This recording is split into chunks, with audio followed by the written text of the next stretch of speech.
वंदे मातरम। स्वस्थ समृद्ध परिवार, अनोखे परिवार की जादुई चौपाल में आप सभी का स्वागत है।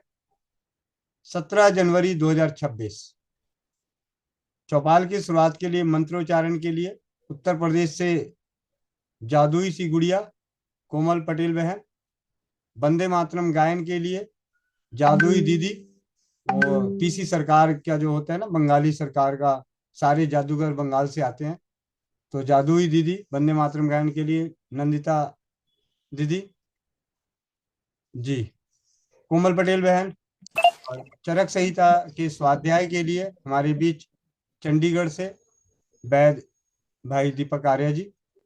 जी, कोमल पटेल बहन, जी भैया, माइक करें। आवाज आ रही है? हाँ जी बहन। वंदे मातरम भैया, वंदे मातरम सभी को। जो भाई बहन चश्मा लगाए हुए चश्मा निकाल लें। आंखें बंद, पेट गर्दन सीधी, चेहरे पे मुस्कान, अपने अपने भगवान का, गुरु का ध्यान करते हुए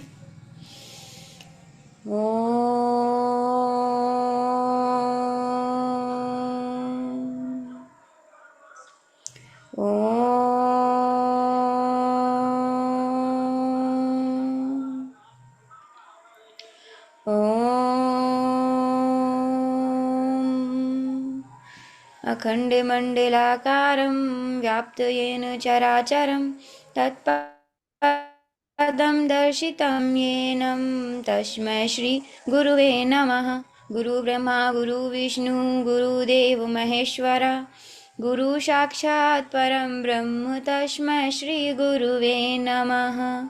तस्मै श्रीगुरुवे नमः। सभी लोग अपने अपने हाथों को रब करेंगे, आंखों पे रखेंगे और एक प्यारी सी मुस्कुराहट के साथ अपनी आंखें खोलेंगे। जय श्री राम, राधे राधे, वंदे मातरम सभी को। नंदिता दीदी जी, वंदे मातरम सभी को। वंदे मातरम,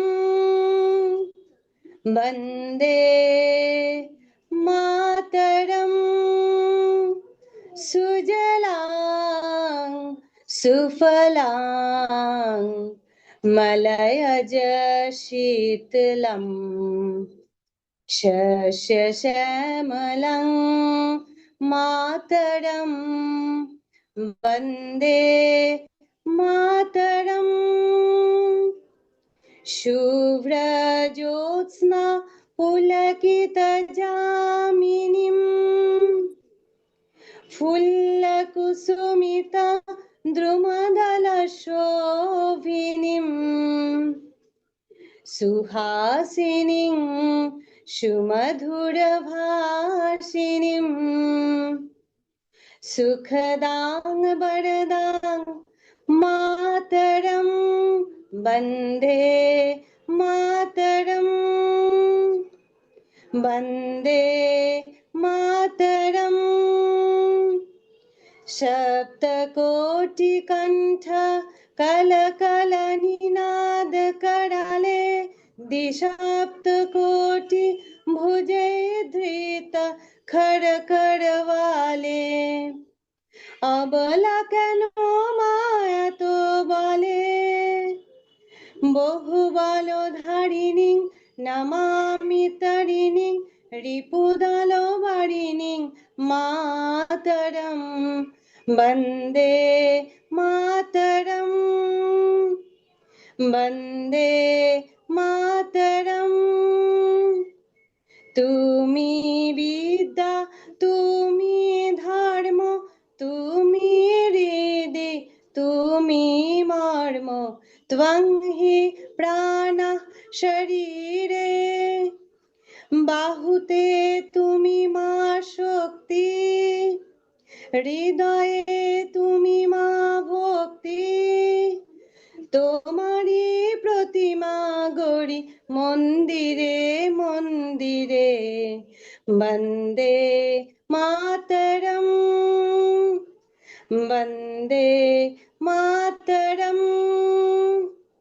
त्वं हि दुर्गा दश प्रहरण धारिणी कमला कमल दल बिहारिणी वाणी विद्यादायिनी नमामि त्वं नमामि कमलम् अमलं अतुलं सुजलं सुफलं मातरं श्यामलं सरलं सुस्मितं भूषितं धरणिं भरणिं मातरं वन्दे मातरम् वन्दे मातरम् वन्दे मातरम् वंदे मातरम सभी को। वंदे मातरम। वंदे मातरम के 3 उद्घोष के लिए आप सभी अपने अपने माइक को अनम्यूट कर लें, गले को साफ कर लें। आवाज इतनी आनी चाहिए कि पड़ोसी भी जाग जाए। वंदे मातरम वंदे मातरम वंदे मातरम वंदे मातरम सभी को। और इसके मलिक भैया आपसे थोड़ी देर में बात करते हैं। आपातकालीन है तो आप कॉल कर लें। सबसे पहले चरक संहिता के स्वाध्याय की पाठशाला में भाई दीपक आर्य जी का बहुत बहुत धन्यवाद कि उनके इस प्रयास से आज 4 बजे की मीटिंग के दौरान एक बहन से बातचीत से पता चला कि स्वस्थ समृद्ध परिवार का ये प्रयास उनके घर में कई वर्ष पहले यानी चरक संहिता लाकर रखी हुई, उन्होंने उनकी समझ से परे था तो उन्होंने ढक के रख दिया। और इस प्रयास को देखते हुए उन्होंने ये बताया कि कल वो पहली बार कक्षा में जुड़ी और उन्हें चरक संहिता समझ में आने लगा। अपना एक प्रयास और एक बहन एक भाई को भी अगर ज्ञानित और जागरूक करता है, उसी की समझ बनती है, तो इसके लिए हमारा प्रयास सफल हम मानते हैं, एक छोटे से प्रयास को ही। तो इसके लिए आप सभी का बहुत बहुत धन्यवाद और खास करके विशेष रूप से आप सभी की ओर से धन्यवाद वैद भाई दीपक आर्य जी। जी भैया।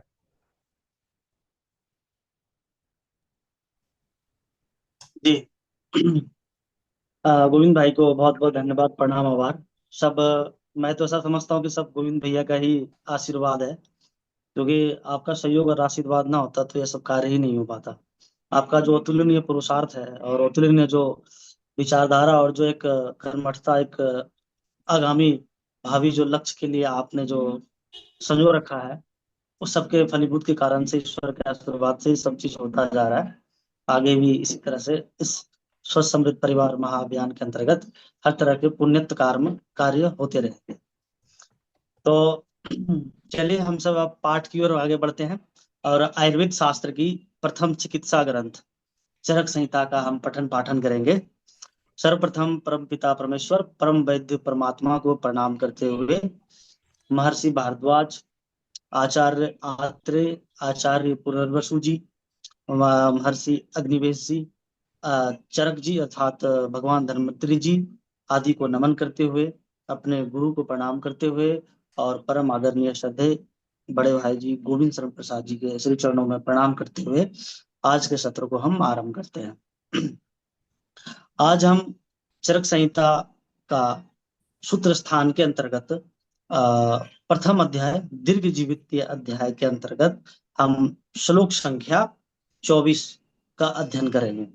श्लोक संख्या 24 में त्रिसूत्र आयुर्वेद का हम पठन पाठन करेंगे। अब धीरे धीरे विषय बढ़ता जाएगा, धीरे धीरे विषय बदलता जाएगा। अभी हम केवल गुरुजनों का उपदेश अभी थोड़ा और बचा हुआ वो हम पढ़ेंगे। जब ये हो जाएगा तो आगे बहुत ही विस्तार से है, बहुत दिमाग लगाना पड़ेगा। लेकिन अगर यदि आप दिमाग लगाएंगे, समझेंगे तो बहुत आनंद आएगा चरक संहिता पढ़ने में। तो आज हम त्रिसूत्र आयुर्वेद का अध्ययन करेंगे। त्रिसूत्र है क्या, उसके बारे में हम जानेंगे, थोड़ा सा झलक उसका आज देखने को मिलेगा। तो सबसे पहले हम श्लोक संख्या 24 को हम लेते हैं और उसका हम एक बार पढ़ते हैं उसको। श्लोक इस प्रकार से है कि हेतु लिंगौषध ज्ञानम स्वस्थ आतुर परायणम त्रिसूत्रम शाश्वतम पुण्यम बुबुद्धे यम पितामह। अब हमने ये श्लोक पढ़ा। अब श्लोक के हिसाब से पदच्छेद देखते हैं, पदों को देखते हैं। तो पद को देखने से उसका भावार्थ हमें समझ में आता है कि वास्तव में ऋषि ने क्या कहना चाहे थे। महर्षि अग्निवेश जी ने क्या अपने गुरुजनों के मार्गदर्शन से जो आपने शास्त्र लिखा चरित्र, वो क्या बताना चाह रहे थे। तो सबसे पहले हम, जिसमें 3 शब्द आया था, अभी जो मैं त्रिसूत्र की बात किया सर्वप्रथम, तो त्रिसूत्र का मतलब ही है, त्रिसूत्र का मतलब ही है कि हेतु, लिंग, औषध। यहीं से देखिए, अब चिकित्सा का जो विज्ञान है, चिकित्सा का जो तत्व है, वो अब धीरे धीरे खुलने लगेगा कि वास्तव में चिकित्सा के जो मूल जो सूत्र है, आधार है, वो क्या क्या होता है। रोगी है, एक वैद्य है, तो वहां पे चिकित्सा का क्या मूल बात सामने आएगा, उन सभी बातों पर चर्चा हो रहा है।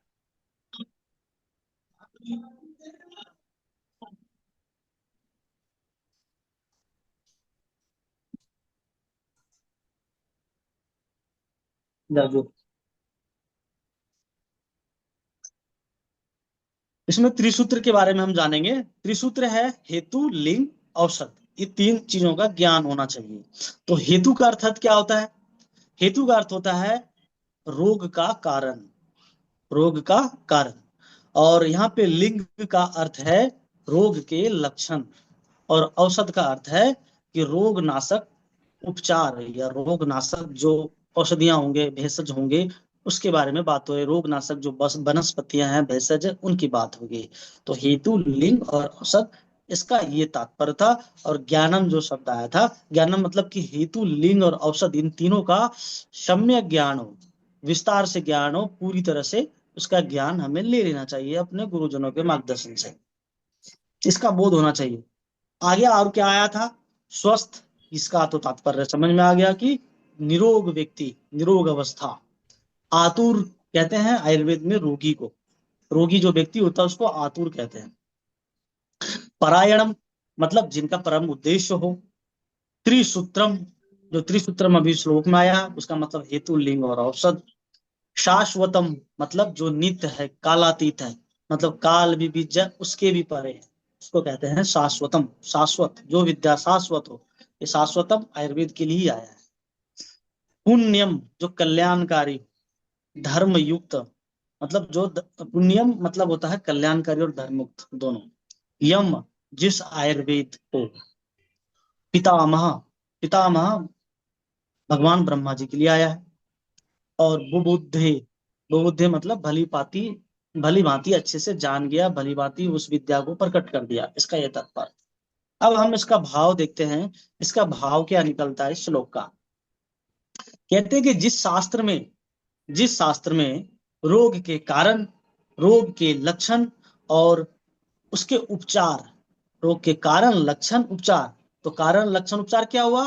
कारण मतलब हेतु, लक्षण मतलब लिंग, उपचार मतलब औषध।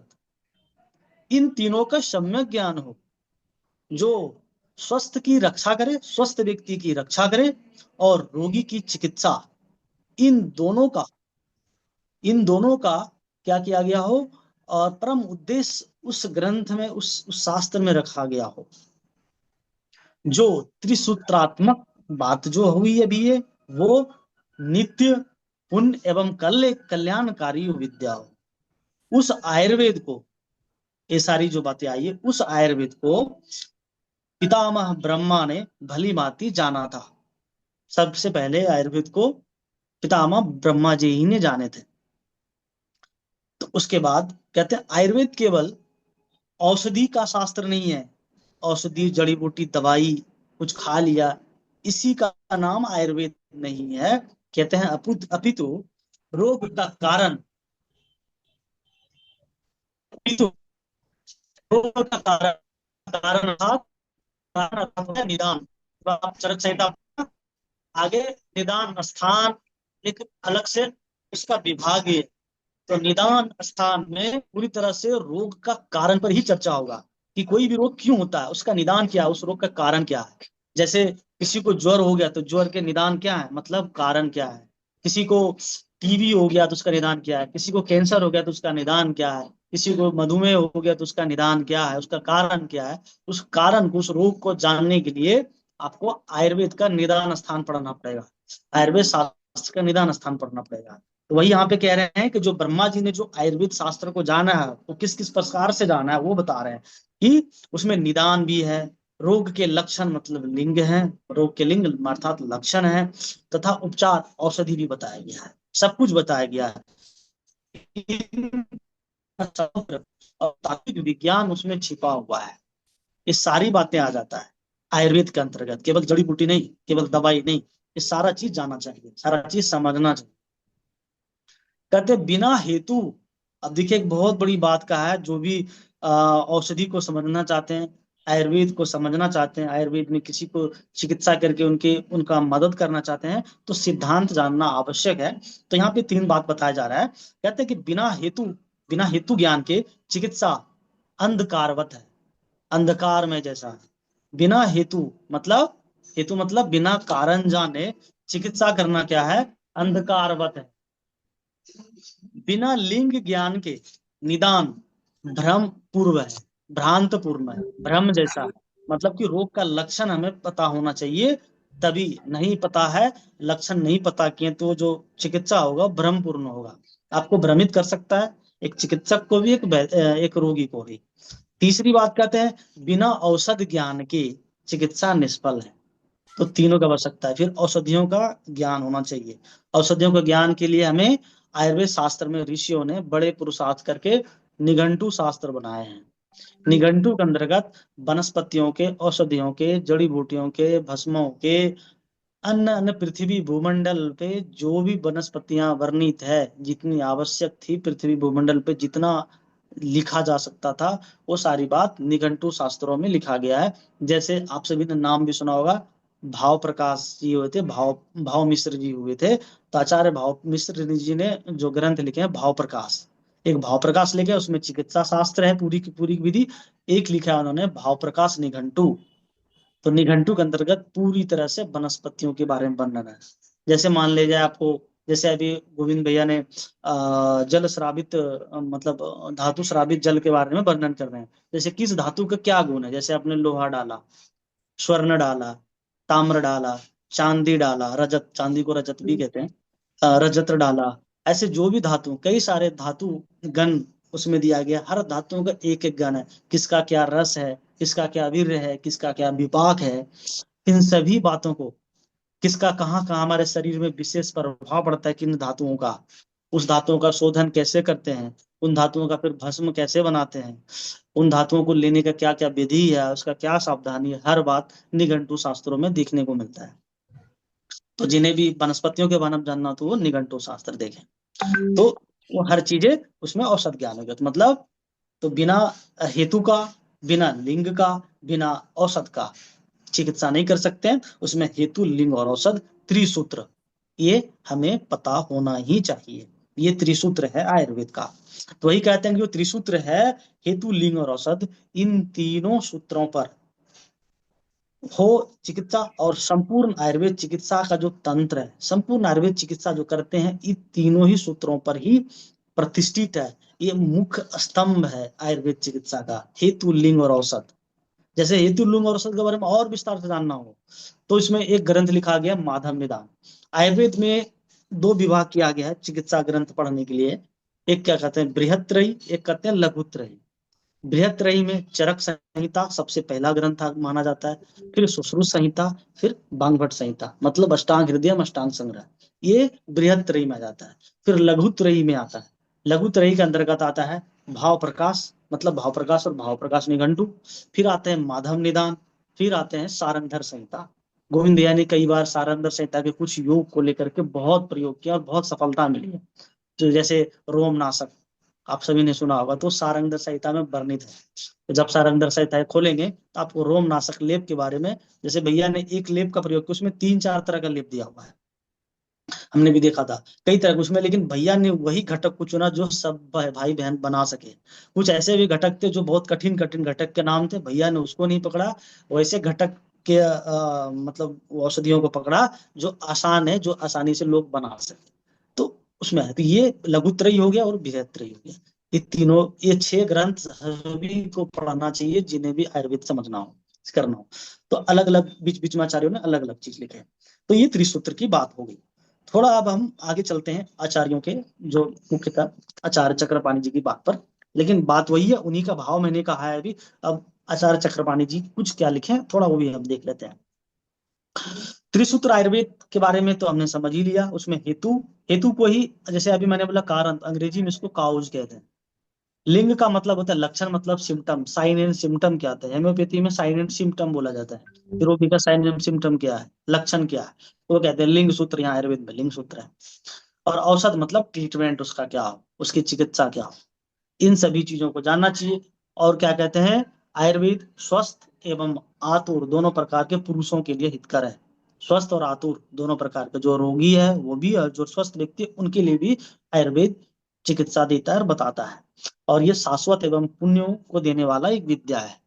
मतलब शाश्वत ज्ञान है और पुण्यों को देने वाला, पुण्य कर्म को देने वाला विद्या है। जैसे ब्रह्मा ने स्मरण द्वारा जाना, यहाँ पे एक बात जोड़ा गया कि भगवान ब्रह्मा ने सबसे पहले उसे स्मरण से, अपने तपोबल से, अपने तपस्या से इस आयुर्वेद विद्या को, आयुर्वेद के सूत्रों को अंतरिक्ष से ग्रहण किया। मतलब सीधे परमात्मा से ग्रहण किया। हम ऐसा कह सकते हैं कि सीधे उसको कोई गुरु ने नहीं सिखाया, कोई किसी ने नहीं सिखाया उसको। उसका गुरु सीधे परमात्मा थे, ईश्वर थे। उन्होंने जितना भी मानव समाज के लिए आयुर्वेद की विद्या आवश्यक हो सकता है उस काल के लिए भी, और आने वाले भविष्य काल जब तक सृष्टि चलेगी तब तक, उन सभी विद्याओं को उन्होंने परमात्मा से, परमपिता परमात्मा से ग्रहण करके फिर इस विद्या को आगे बढ़े। सबसे पहले ब्रह्मा जी को बोलते हैं, उन्होंने इस ज्ञान को सबसे पहले जाना, फिर आगे बढ़ा था। यहाँ पे ये कह रहे हैं अपने स्मरण से जाना, इसका मतलब होता है कि समाधि अवस्था में, ऐसा ये चीज यहाँ पे आया था। आचार्य चक्रपाणी जी एक बात लिखते हैं, थोड़ा मैं उसको पढ़ देता हूँ। लिखते हैं कि अल्प पदों में इंद्र द्वारा उपदिष्ट यह आयुर्वेद जैसा था उसका विवेचन हेत्वादि के द्वारा दिया गया। मतलब विवेचन क्या क्या, हेत्वादि, हेतु के बारे में बता दिया। फिर कहते हैं हेतु लिंगौषध ज्ञान मित्ते, क्या लिखते हैं, हेतु लिंगौषध ज्ञान मित्ते, मतलब हेत्वादि के द्वारा जाना जाता है ऐसा हेतु लिंग व औषध ज्ञान जो आयुर्वेद में वर्णित है उन सभी का समावेश इसमें हो जाता है।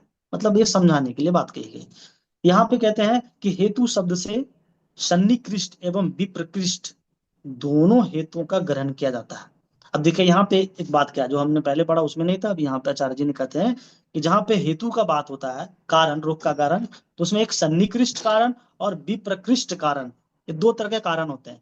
सन्निकृष्ट का मतलब होता है जैसे मान ले जाए ना, जैसे मान ले जाए आपको किसी रोगी को हृदयघात हुआ, हार्ट अटैक आया, तो सन्निकृष्ट लक्षण क्या होगा या सन्निकृष्ट कारण क्या होगा। मान ले हृदयघात हमें हुआ, तो मान ले इस क्षेत्र में हमें दर्द चालू हुआ, तो अगर दी दर्द हृदय के क्षेत्र में ही रहे, हृदय पर ही दर्द होता रहे और उसके आसपास, बस आसपास या नजदीक में ही दर्द होता रहे, उसको कहेंगे सन्निकृष्ट हेतु, सन्निकृष्ट लक्षण। सन्निकृष्ट मतलब सामान्य भाषा में, नॉर्मल भाषा में कहें तो सन्निकृष्ट मतलब जो नजदीक में हो। और एक हमने भी बोला विप्रकृष्ट, विप्रकृष्ट का मतलब होता है कि जिस रोग का मूल स्थान, मतलब उसका आश्रय स्थान भी कहते हैं, रोग का आश्रय स्थान, चिकित्सा भाषा में बोले तो किसी भी रोग का आश्रय स्थान होता है। तो उस रोग का आश्रय स्थान क्या है, अगर आश्रय स्थान कहीं और हो, कहीं और हो, परंतु भाव शरीर में किसी दूर भाग पर हो। मतलब मान लीजिए यहाँ पे हार्ट अटैक हुआ, मान लिया किसी को लीवर सिरोसिस हो गया, लीवर कैंसर हो गया, लीवर की दिक्कत यहाँ पे है, लीवर में समस्या यहाँ पे आया। क्योंकि विप्रकृष्ट में क्या होता है कि रोग, जो विप्रकृष्ट प्रकार के जो रोग होंगे वो एक दिन में ही नहीं होता है, धीरे धीरे धीरे लंबे समय तक में चलते रहता है, ज्यादातर ऐसा ही होता है। तो विप्रकृष्ट जो लक्षण होगा, जैसे मान लो लीवर, किसी को लीवर की बीमारी हुई, गंभीर बीमारी, तो उसको धीरे धीरे देखिएगा आंख पीले हो जाएंगे, हाथ पीले हो जाएंगे, नींद नहीं आएगी, पूरा शरीर कमजोर होता जाएगा, कई तरह तरह के उसको क्या दिखेंगे, लिंग दिखेंगे, मतलब उसके लक्षण दिखेंगे। तो यहाँ पे समस्या अंग मूल जो आश्रय स्थान है रोग का कहाँ है, यकृत है, लेकिन उसके लक्षण दूर दूर तक देखने को मिल रहा है, आंखों में देखने को मिल रहा है, पैरों में देखने को मिल रहा है, हाथों में दिख रहा है। ये क्या हुआ, विप्रकृष्ट हेतु विप्रकृष्ट लक्षण। समझ में आ गया होगा आप सबको, इसलिए याद रखिएगा कि एक सन्निकृष्ट और एक विप्रकृष्ट, ये दो शब्द था। तो ये कहते हैं लिंग ग्रहण के द्वारा व्याधि एवं आरोग्य दोनों के लक्षणों का ग्रहण किया जाता है।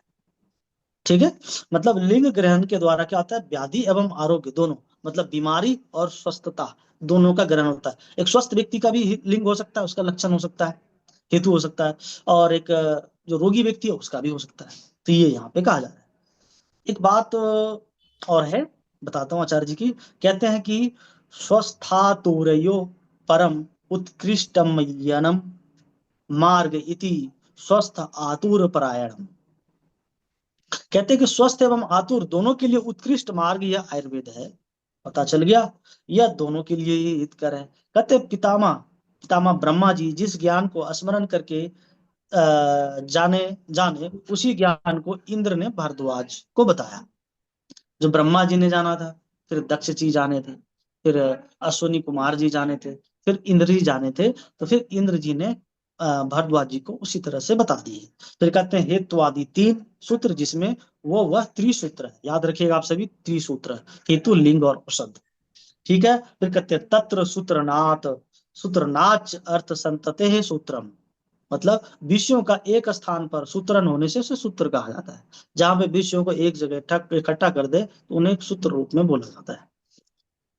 ये चीज यहाँ पे आचार्य जी ने समझा दिया है। इस प्रकार उस त्रिसूत्र आयुर्वेद को जिस प्रकार ब्रह्मा ने जाना, उसी अविप्लुत ज्ञान को इंद्र ने भारद्वाज को बता दिया। वो जो बहुत ही दिव्य ज्ञान है उसको भारद्वाज को उन्होंने बता दिया।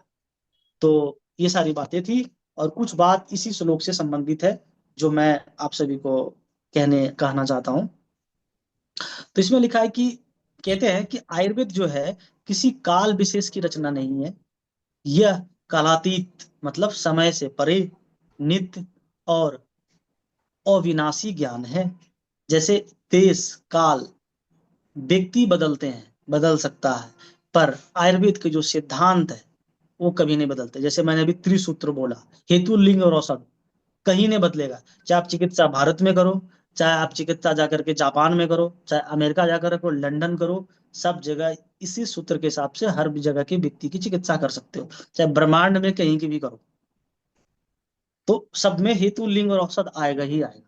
हो सकता है कि धरती पर पंच तत्व से बना हुआ शरीर है हमारा, किसी ग्रह पर हो सकता है कि पंच तत्वों का नहीं हो सकता, कुछ अन्य अन्य तत्वों का हो सकता है 3 तत्वों का हो, 2 तत्वों का हो, ये इस तरह के। लेकिन हर ग्रहों पे जीव रहते हैं। तो लेकिन चिकित्सा करेंगे अगर कहीं भी होगा, चिकित्सा करने के बाद तो आयुर्वेद का सिद्धांत शाश्वत, जब ईश्वरीय ज्ञान है तो शाश्वत होता है। कहीं पे भी वो ज्ञान का भेदभाव नहीं होता और ना कहीं उसमें त्रुटि होता है।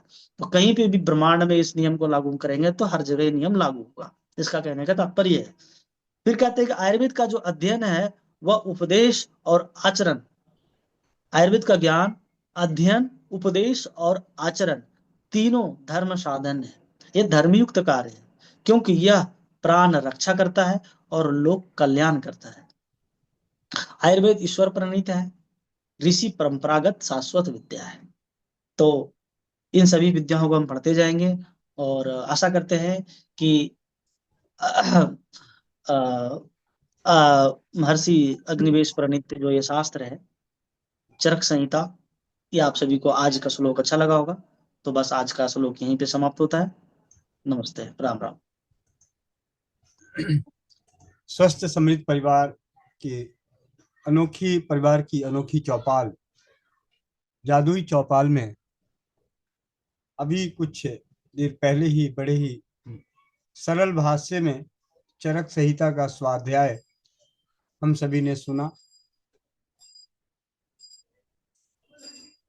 मतलब शब्द नहीं है, जिस प्रकार भाई दीपक आर्य जी ने बड़े ही सरल शब्दों में आयुर्वेद को हम सभी के दिलों में बसाने का कार्य कर रहे हैं। इसके लिए स्वस्थ समृद्ध परिवार की इस चौपाल में अभी उपस्थित 149 परिवारों की ओर से इनके उज्जवल भविष्य की कामना करते हैं और दिल की गहराइयों से हार्दिक धन्यवाद। एक हैंड रेस है, पात्या सा दीदी, माइक अनम्यूट करें। जी, वंदे मातरम भैया। आपने एक वाक्य कहा, जो वो विप्रकृष्ट वाली बात थी, सन्निकृष्ट और विप्रकृष्ट, भाव शरीर, शायद मैंने ठीक से सुना कि नहीं, पता नहीं। तो उसमें अगर भाव शरीर ऐसा शब्द है, तो प्रश्न ये मुझे, ऐसा कुछ आपने पढ़ा, भाव शरीर में होते हैं, ऐसा कुछ शायद, वो नहीं नहीं, एक हो सकता है कंफर्म कि कर। आवाज कट गई होगी दीदी, मैं फिर से बोल देता हूँ। एक सन्निकृष्ट लक्षण होता है, एक विप्रकृष्ट लक्षण होता है। सन्निकृष्ट लक्षण, जहां पे रोग रोग आरंभ हुआ वो वहीं पर रहेगा, कहीं दूर तक नहीं फैलेगा, मूव नहीं करेगा, वो उसी के आसपास है, तो वो सन्निकृष्ट। और विप्रकृष्ट मतलब जहां पे रोग हुआ वहां तो समस्या हो रहा है, लेकिन समस्या कहीं शरीर के दूरगामी क्षेत्र में भी जा रहा है, वो विप्रकृष्ट कहलाया। जी, बस इतनी सी ये बात। अर्थ बोला, पर शायद मैंने ऐसा सुना कि भाव शरीर में ऐसा एक वर्ड आया, तो मुझे प्रश्न ये आया कि रोग तो हमारे द्रव्य शरीर में होते हैं या भाव शरीर में होते हैं। ये बात मेरे मन में आई, इसलिए पूछ रही हूँ। नहीं नहीं, अच्छा आप कुछ जो लगा, आप प्रश्न चक्रपाणी रखिए जी तो में मैं पढ़ कुछ। रहे थे ना। जी जी जी, मैं समझ नहीं पा रहा हूँ आपकी बात, आपका प्रश्न क्या है? भाव शरीर नहीं है, ऐसा मैं कुछ बोला हूँ। मैं कल रिकॉर्डिंग फिर से सुन के फिर आपसे जी, पूछूंगी। जरूर जी। जरूर। जी। बहुत बहुत धन्यवाद दीपक भाई का और बादशाह दीदी का भी। कम से कम इतनी समझ तो आ रही है कि यहाँ पे 147 परिवारों में एक के कान खड़े हैं। ठीक है। आ, चलिए अब चौपाल के दूसरी चरण में चलते हैं। चौपाल के दूसरे चरण में आज शनिवार है। प्रति शनिवार स्वस्थ समृद्ध परिवार की चौपाल पे सामूहिक मंत्र चिकित्सा की जाती है। हम सभी के प्रिय आदरणीय महेंद्र चाचा जी के सानिध्य में। तो 8:30 बजे सामूहिक मंत्र चिकित्सा होगी। तो जो भी आपके परिजन हैं जो दर्द से ग्रसित हैं, किसी भी प्रकार के दर्द से ग्रसित हैं, तो सामूहिक मंत्र चिकित्सा का लाभ लेने के लिए उन्हें शामिल करें। और जब तक अगले 14 मिनट हमारे पास हैं, तो किसी एक भाई बंधु का प्रश्न और कुछ परिवारों के अनुभव, क्योंकि अनुभव हमारे लिए बेहद खास होता है, क्योंकि अनुभव से विश्वास और ज्ञान बढ़ता है। सवाल के लिए हैंड रेस हो चुका है अंजना गोयल दीदी का। जी दीदी। हाँ भैया, वो ईशा गिर गई थी, वो तो उसको चोट आई है, तो मैंने दूध और फिटकरी तो दी है। तो कितनी बार देनी है ये? 2 बार दे। और जहाँ दो पे बार? चोट लगी है वहां पे हल्दी, चूना, शहद, सरसों का तेल, लहसुन, अजवाइन, घर में जो भी चीजें हैं उन सभी हम्म। को पीस के लेप बना लें, हल्का गुनगुना करके, और लेप वहां पे लगा के पट्टी कर दें। ठीक है भैया। जी। थैंक यू भैया। धन्यवाद। अगला हैंड रेस है, नाम तो नहीं पता, लेकिन नाम लिखने में दिक्कत हो गई होगी। जी, माइक अनम्यूट करें। वंदे पहली मातरम बार भैया। है। वंदे मातरम। भैया मुझे, हम पहली बार जुड़े हैं मीटिंग में, जी। तो भैया मुझे पूछना था, मुझे सर्दी जुकाम बहुत है। शुभ नाम और कहाँ रहती हैं? सुषमा प्रताप, लखनऊ। घर में सिलवट्टा है? हाँ भैया। तुलसी के पत्ते हैं? हाँ। काली मिर्च है? हाँ। तो अभी तो नहीं, कल सुबह तुलसी के पत्ते 50 ग्राम, हाँ भैया। काली मिर्च 50 ग्राम, सिलबट्टे पे रख के धीरे धीरे धीरे धीरे चलाते चलाते 5 घंटे तक उसे चलाने हैं। ठीक है भैया। 5 घंटे तक। हाँ हाँ, पता है भैया। पता है? तो इस हाँ भैया। बारीक पाउडर हो जाएगा। फिर उसे श्री राम बटी बनते हैं, पाउडर हाँ भैया। पानी से गूंथ के छोटी छोटी गोलियां बना के छांव में रख के सुखा लीजिएगा। ये श्री राम बटी हो जाएगी। और जो सिलबट्टे पे लगा होगा उसे थोड़ा सा पानी डाल के धो के गुनगुना करके पी लीजिएगा। ये तो हो गया ठीक। कल के लिए, ताकि इसी बहाने आपके घर में श्री राम बटी बन जाए। ठीक है भैया। लेकिन अभी। भैया मेरा नाम जो है ना, बहुत बड़ा हो गया है, हाँ, तो उसको सही करना है। अभी तो फिलहाल मैं सही कर देता हूँ, कल आप जुड़ेंगे तो वहां पे नाम सही कर लीजिएगा। क्या नाम बताइए? सुषमा प्रताप। सुषमा प्रताप, ताप, लखनऊ। हाँ भैया।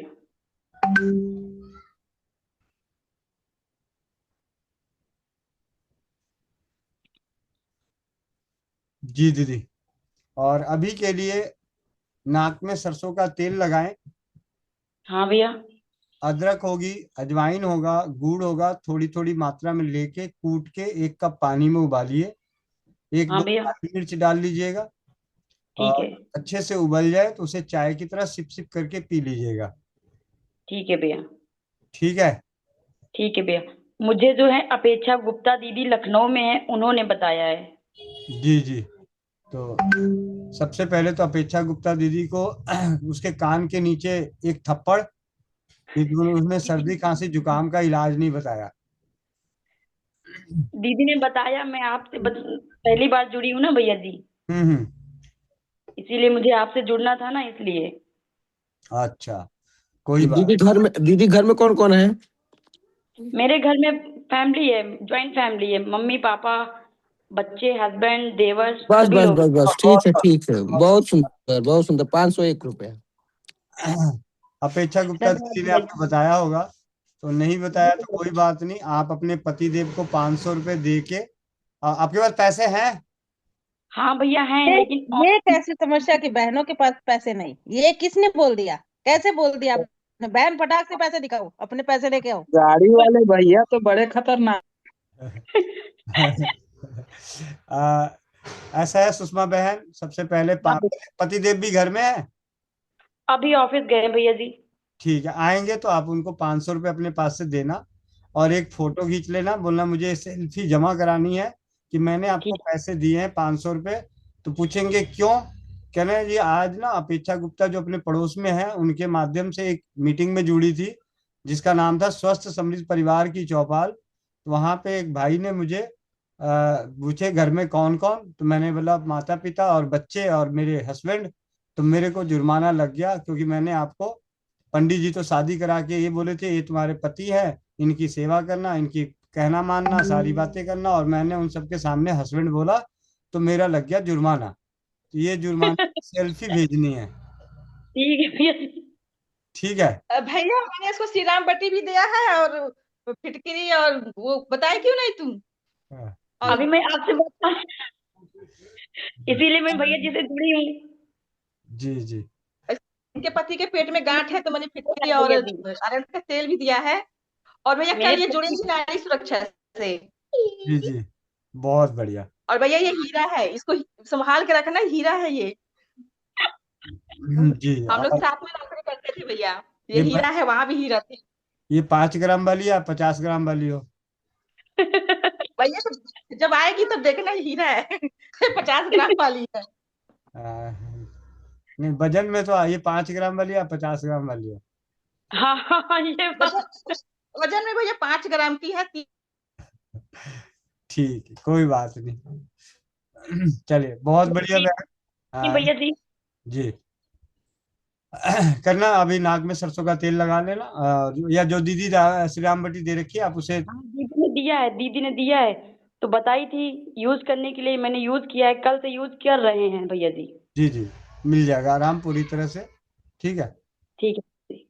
जी जी, बहुत बहुत धन्यवाद दोनों बहनों को, बहुत बहुत धन्यवाद इस परिवार की शोभा बढ़ाने के लिए, इस चौपाल की शोभा बढ़ाने के लिए, तन मन से साथ देने के लिए। परमेश्वरी दीदी, सीकर, राजस्थान।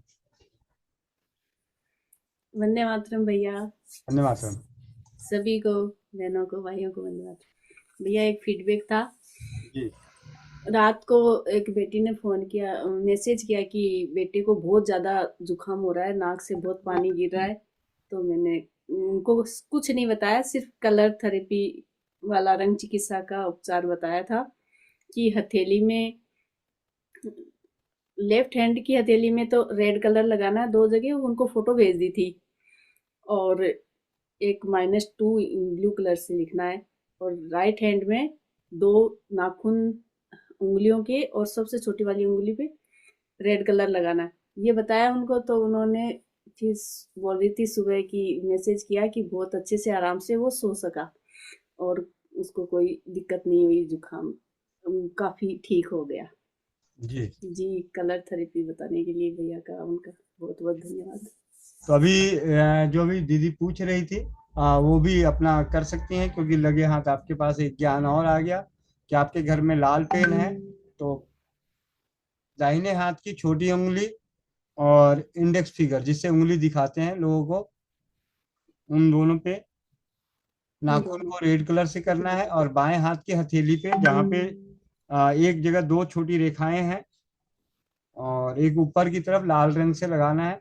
आप अपेक्षा गुप्ता दीदी से मांग लीजिएगा, वो भी आपको बता देंगी, और किताब भी दे देंगी कलर चिकित्सा की पीडीएफ, आप उसे देख सकती हैं, उस तरीके से कर सकती हैं। चैट बॉक्स में डाल दिया गया है, वहां से भी देख के कर सकती हैं। जी, जल्दी जल्दी चलते हैं, 8:24 हो गए हैं। मोनिका प्रधान बहन माइक अनम्यूट करें फटाफट। बुलेट वंदे मातरम भैया। जी। भैया मैंने अपने बच्चे का पूछा था ना, उसको बहुत डकार आती थी, बहुत आराम मिला भैया उसको। धन्यवाद भैया। क्या दिया ये भी बता दो जल्दी से, सुपर फास्ट में। भैया आपने बड़ी इलायची बोला था, खड़ा धनिया बोला था और पुदीना बोला था भैया। जी। खाली डकारें आती थी तो भैया उसको बहुत आराम मिला भैया। थैंक यू भैया, धन्यवाद भैया। धनिया साबुत पुदीना, मतलब पुदीना का मतलब सूखा पुदीना, सूखा धनिया और बड़ी इलायची बराबर मात्रा में लेके बारीक पाउडर करके उसमें से थोड़ी सी मात्रा में शहद में मिला के चाटते रहने से डकार आने की समस्या नष्ट होती है। ऐसा ही किया था आपने? जी भैया, लेकिन सूखा धनिया नहीं मिला भैया, वो गीला धनिया वो गीला वो लिया था पुदीना। जी जी, तो ऐसा भी है, गीला पुदीना, गीला धनिया और बड़ी इलायची पीस के शहद मिला के चाटने से डकार, मतलब सूखे से क्या है कि आप कभी भी बना सकते हैं। जब गीला ना उपलब्ध हो तो सूखा इस्तेमाल कर ले, सूखा उपलब्ध है तो गीला उपलब्ध है तो गीले के साथ। जी भैया। भैया मेरे हस्बैंड की आंख 501 रुपया बड़े, ये बड़े चाव से बोली थी, मैंने अपने पति देव का इलाज करी थी, 1000 रुपया ली थी, आज फंस गई भैया दो। हाँ, सेल्फी आई नहीं पिछली बार वाली भी नहीं भैया, मैंने भेजी है। भेजी है, फिर दोबारा हाँ जी। दोबारा भेज देना फिर। जी भैया। अब बोलो। भैया वो मेरे हस्बैंड को, फिर भैया मेरे 500 रुपये। और तो भैया दंडी लगा दो। आज तो पति देव खुश हो जाएंगे, एक बड़े हजार बड़े दो पैसे रुपए ली थी। सॉरी भैया, पति देव को है ना भैया, राइट साइड ना दिख, दूर का दिख नहीं रहा है भैया, थोड़ा क्या खिलाऊं भैया? खिलाने के लिए तो कुछ नहीं, बस सिंपल सी चीजें, सुबह की लार, अपने ही स्वमूत्र से आंखों को धोना, दो चीजें ये आसानी से। तीसरी, हम सभी लीवर वटी बनाना जानते हैं, लीवर वटी। लीवर वटी में कुछ घटक हैं जिनमें से एक का घटक का नाम है कलमी सोरा, एक घटक का नाम है नौसादर, एक घटक का नाम है सुहागा, और आठवां घटक जो हमने बाद में जोड़ा वो जोड़ा फिटकिरी। जी भैया। इन सभी को बराबर मात्रा में, यानी कि आप ये मान के चलो ये सभी 1 चम्मच लेके 16 चम्मच पानी में डाल के छोड़ दें रात को, अच्छा। और उसको छान के 1 चम्मच को 16 चम्मच पानी में डाल के रात को छोड़ दें, सुबह उसे छान लें, जितना पानी हो उतना ही गुलाब जल मिला दें, या 16 गुना, उससे 16 गुना गुलाब जल में ही मिला दें, सुबह पानी मिलाने की जरूरत है नहीं, और उसको छान के रख लें, उसकी एक एक बूंद आंखों में डालें। बहुत ही आसान तरीके से आंखों की सुरक्षा करने वाला, आंखों को रोगों के नाश करने वाला घरेलू दिव्य नेत्र औषधि बना सकते हैं। हम सभी लीवर बटी के इन घटकों से परिचित हैं, सुहागा, कलमी सोरा, फिटकिरी, और एक और क्या था, नौसादर। नौसादा फिट करी। चारों मिला के 1 चम्मच 16 गुने गुलाब जल में रात को भिगो दें, सुबह उसको छान लें, थोड़े से शहद मिला दें तो और बढ़िया, 1 चम्मच शहद मिला दें तो सोने पे सुहागा, और उसको ड्रॉपर में भर लें, और एक एक बूंद दिन में 2 से 3 बार डालें। आंखों की अनेकों समस्याएं, अनेकों कष्ट नष्ट हो जाएंगे। जी भैया, धन्यवाद भैया। जी। प्रियंका शर्मा दीदी, नागपुर, 8:28। अब कोई हैंड है? वंदे मातरम भैया, वंदे मातरम सभी को। वंदे मातरम दीदी। भैया फीडबैक देना था। जी जी आज एक स्टूडेंट आया तो उसको काफी खांसी हो रखी थी, बहुत कफ था। तो मैंने उसको, मेरे पास अमृत धारा वहीं पर पड़ी हुई थी, तो मैंने नीचे इंस्टीट्यूट पे मेरे पास केटल पड़ी रहती है गर्म पानी की, तो मैंने उसको जरा सा पानी में डालकर वो दिया तो उसको इंस्टेंट रिलीफ हुआ। तो बोला ये तो बहुत अच्छी है। तो बैच में 3-4 उसके साथ के जो और फ्रेंड्स थे, तो वो लोग मजाक करते कि मैम आपने इसको क्या पिलाया, हमें भी पिलाओ थोड़ा थोड़ा। तो मैंने सबको थोड़े थोड़े पानी में दिया तो सब खुश हो गए। बोले कि मैम आप तो ना ये हमें भी मंगवा दो, ये बहुत अच्छी चीज है। तो उसको इंस्टेंट रिलीफ मिल गया था अमृतधारा पीने से। जी जी, बहुत बहुत धन्यवाद। ये अमृत धारा वही है जिसे पंसार खाने पे अजवाइन सत, पुदीना सत, भीमसेनी कपूर तीनों मिला के कांच के जार में या आप रख दें, थोड़ी देर में 1 घंटे 2 घंटे, सर्दियों के मौसम में थोड़ा ज्यादा समय लग जाता है, लिक्विड हो जाता है। यही लिक्विड अमृत धारा कहलाता है। ये सर्दी खांसी जुकाम पेट दर्द मलेरिया चिकन खुजली अनेकों समस्याओं में, और हमारी चौपाल में जुड़ने वाली बहन, हम सभी की बड़ी बहन के तुल्य पूजा अरोड़ा दीदी के ने इसका नाम दिया है लाइफ लाइन। ठीक है, तो पूजा अरोड़ा दीदी के लिए लाइफ लाइन है, बाकियों के लिए मैजिक और बाकियों के लिए अमृत धारा। तो चलते हैं अब भीलवाड़ा राजस्थान में सुनीता शर्मा दीदी के पास। वंदे मातरम भैया। वंदे मातरम दीदी। भैया अभी एक ना फोन आया मेरे पास में कि जो वही लोहे स्त्राव वाला जो पानी जल जो है जो हीमोग्लोबिन जो बढ़ाता है, तो एक दीदी का फोन आया है, 62 साल की है वो दीदी, और उन्होंने बोला है कि उनको माइनर थैलेसीमिया है। तो वो फिर भैया पहले उन्होंने मेरे से पहले पूछा था कि ब्लड बढ़ाना है, तो कैसे, मैंने उनको रेमेडी को लिखवा दी। मैंने कहा मैं वीडियो भी आपको भी भेज दूंगी। फिर उन्होंने बताया कि माइनर थैलेसीमिया है मुझे। तो मैंने कहा आप एक बार, मैं आपको वीडियो भेज देती हूँ, आप उसको देख लीजिए। तो क्या भैया हम उनको ये बता सकते हैं ये लोह वाला जल जो है? अगर हम घरेलू औषधियों में घरेलू उपचारों की बात करें, तो अगर अगर बीमारी का नाम नहीं पता होता तब क्या जानते हम कि उनको खून नहीं बनता, खून की कमी है। और हमने हमने लौह स्रावित, हम सभी लौह स्रावित को अभी हमने कहाँ पे प्रूफ किया है, जब डॉक्टर कहते हैं कि आपको खून चढ़ाना पड़ेगा, चाहे वो किसी भी कारण से खून कम हो रहा होगा। तो किसी भी एंगल से नहीं कहा जा सकता कि ये नहीं लिया जा सकता। और भैया उन्होंने मुझे B12 के लिए भी बोला है, तो B12 उनको कमी है, तो मैंने कहा वो तो हमने चूर्ण बना दिया है, तो वो चूर्ण अगर आपको मंगवाना है तो आप मंगवा सकते हैं। जी जी जी, बहुत बहुत धन्यवाद तो दीदी। अनुराधा ठीक दीदी उड़ीसा। वंदे मातरम भैया, सभी को वंदे मातरम। जी मेरे फीडबैक है और दूसरा कुछ पूछना है। पहले दे दूं कि मेरा पतिदेव का हर वक्त जाने में गाड़ी का खराबी आता था। स्टार्ट करने में ही वो बहुत श्रम लगाते थे। तो मैंने क्या किया, जो नल और नील वो लिखकर उनका गाड़ी में रख दिया। कुछ देर के बाद स्टार्ट हो गई।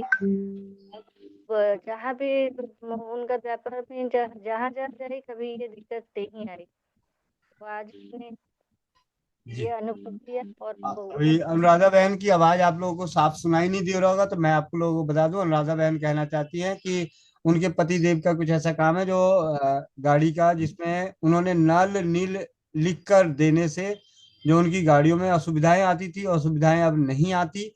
और ये मंत्र चिकित्सा का ज्ञान हम सभी को मिला है आरती दीदी की सानिध्य में। आरती दीदी उड़ीसा से ही हैं। उन्होंने हमें चौपाल में 7 दिनों के लिए सामूहिक रूप से मंत्र चिकित्सा का निशुल्क ज्ञान दी थी चौपाल पे। और कुछ उनकी ऐसी वीडियो हैं जो पब्लिक है स्वस्थ समृद्ध परिवार के चैनल पे, उसे देख सकते हैं। विशेष रूप से मंत्र चिकित्सा सीखने के लिए आप उनके नंबर पे व्हाट्सएप कर सकते हैं। जी। और दीदी आपका नेटवर्क थोड़ा सा कमजोर है, तो ज्यादा समझ में आएगा नहीं, क्योंकि अभी आपने जो बोला वही मुझे बड़ी मुश्किल से समझाऊं। रवि भैया को भी मैंने बताया। दीदी आवाज प्लीज, आवाज साफ नहीं आ रही। दमयंती बहन विशाखापट्टनम, देखिए अब हाथ जोड़ के विनती है, हाथ ना खड़ा करे। 8:30 बजे सामूहिक मंत्र चिकित्सा करनी थी। कल फिर चौपाल लगेगी, गोविंद भाई फिर मिलेंगे, सभी भाई बहन फिर मिलेंगे। चिंता ना करें दमयंती बहन, जल्दी जल्दी 10 सेकंड के वंदे मातरम भैया। वंदे मातरम। वंदे मातरम सभी को। धन्यवाद। भैया आपका तो सबसे पहले बहुत बहुत धन्यवाद भैया। आपने होम्योपैथी की जितने बताए थे सभी का यूज कर रही हूँ भैया। परसों से तो थोड़ा आराम है, लेकिन अभी भी कभी कभी आंख के सामने अंधेरा सा आ जा रही है। हार्ट बीट तो ऐसी ही है, धीरे धीरे ही है। अभी उसको और कैसे कर सकते भैया? जी, आपसे भी आज मैं विशेष रूप से बात करूंगा दीदी, क्योंकि अभी चौपाल पे सामूहिक मंत्र चिकित्सा करानी है। आज दिन में याद कर रहा था आपको, लेकिन उस वक्त शायद आप व्यस्त थी, सुन नहीं पाई थी। जी दीदी चिंता ना करें, जी सब ठीक होगा, जो भी होगा जी सब। भैया। विष्णु राजवाड़ जी, बोकारो। वंदे मातरम भैया। जी धन्यवाद। हाँ भैया। हाँ भैया, और जो मिर्ची वाला जो था, जिसको दांत के लिए हम इस्तेमाल कर रहे थे, वो दांत तो जो निकल गया मेरा, धीरे धीरे टूट टूट के सारा। और उसके बाद सूजन के लिए आपसे पूछे हुए थे, तो सूजन में भी वो जो है ठीक हो जा रहा है। उसके बाद जो है 2 3 4 दिन के बाद फिर हो जा रहा है। अभी भी फूला हुआ है साइड में। तो इसको क्या करना है भैया? वो कंटिन्यू रखना है या फिर कुछ और चेंज नहीं, चेंज कर सकते? उसको कंटिन्यू रखना है। और थोड़े से मीठे से बचे, मीठे से, बिल्कुल ही मीठे से बचे बचे। जी भैया। हार्ड चीजों को कुछ दिनों के लिए ना खाएं, कम से कम 1 हफ्ते के लिए हार्ड चीज ना खाएं। जी जी भैया। जी धन्यवाद भैया। जी। और अब हम सभी स्वस्थ समृद्ध परिवार के इस जादुई परिवार की जादुई चौपाल में जादुई असर दिखाने के लिए अभी हमारे बीच में आ रही हैं। सबसे पहले मोनिका साहू बहन, तारानगर से। और असली जादूगर झारखंड के रांची से महेंद्र प्रसाद बनवाल चाचा जी। मोनिका बहन, माइक अनम्यूट, वीडियो ऑन। जी जी जी शांत जी रहना भैया। जी। जी भैया, बहुत बहुत धन्यवाद। अब 8:35। अब होगी मंत्र चिकित्सा, सामूहिक मंत्र चिकित्सा, जो अब हम सब जानते ही हैं। हमारे परम आदरणीय महेंद्र चाचा जी, मेरे चाचा जी, बाकी सबके भाई, आ, हर शनिवार को मंत्र चिकित्सा करवाते हैं। उसके लिए कुछ समय सारणी या फिर कुछ रूल रेगुलेशन या नियम होते हैं। पूरब की तरफ मुंह कर लें, सभी अपना अपना वीडियो ऑन कर लें, जिनको जिनको जिनको जिनको कर। मेरी आवाज सही आ रही है क्या भैया? हाँ जी, हाँ जी, आ रही है।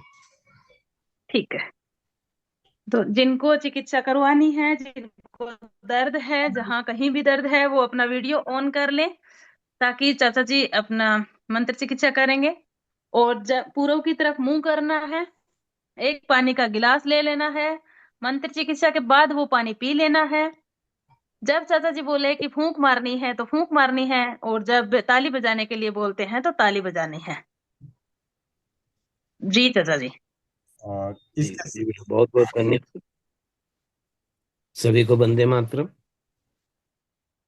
मोनिका बेटी ने बहुत ही अच्छी तरह से आप लोगों को बता दिया है। जिस जगह पे दर्द है उस स्थान को पकड़ करके धीरे धीरे दबाना है। जब बोलूं फूको तो फूक देना है, और जब बोलूं ताली बजाने के लिए तो 3 से 4 बार ताली बजाना है। तो बिल्कुल शांत मन, पूरा विश्वास के साथ करना है। आपको जो कर रहे हैं वो आप कर रहे हैं, मैं तो सिर्फ मंत्र यहाँ से बोल रहा हूँ। यह शब्द उपचार है, उसके द्वारा यह आप लोगों की परेशानी ठीक होती है। जितने विश्वास के साथ आप करेंगे उतना ही फल आपको मिलेगा। हमें विश्वास है आप सबों ने पूरब की ओर मुंह कर लिया होगा। अगर आप खुद से पकड़ रहे हैं तो भी कोई बात नहीं, और अगर कोई आपके साथ में है तो उनको बता दे उस स्थान को पकड़ने के लिए, और उस स्थान को पकड़ेंगे, दबाएंगे हल्का हल्का, और जैसा बताया जाएगा वैसा आगे आप करेंगे। उम्मीद है सभी को बातें समझ में आ गई होगी। मैं मंत्रोच्चार कुछ पल में प्रारंभ करूंगा।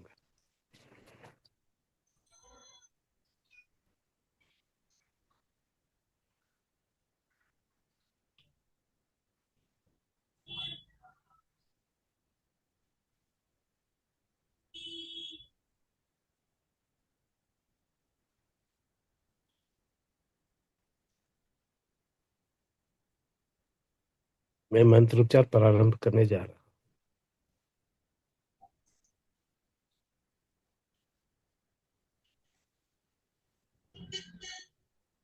हूँ। ओके।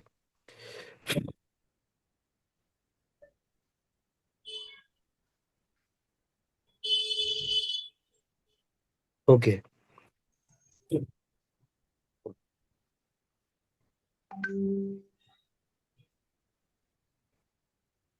ओके।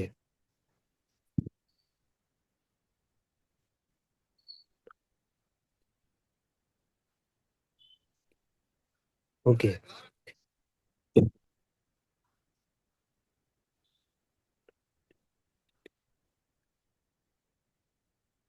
Okay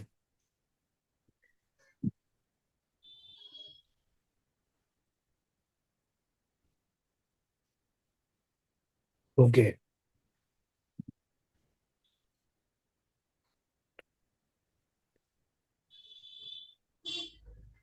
okay. सभी को 3 से 4 बार ताली बजाए, सभी को।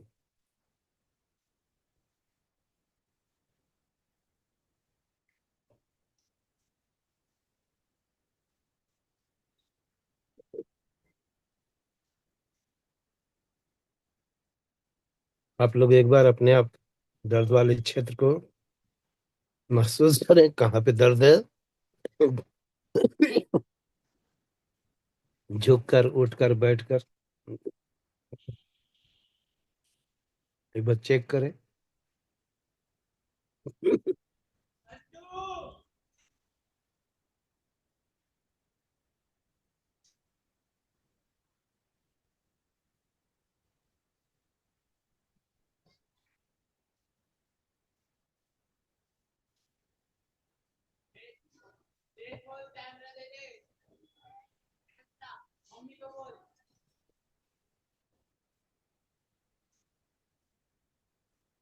इतना देर में आप लोगों ने अपने अपने दर्द को चेक कर लिया होगा। मैं भी फिर से मंत्रोच्चार प्रारंभ करने जा रहा हूँ।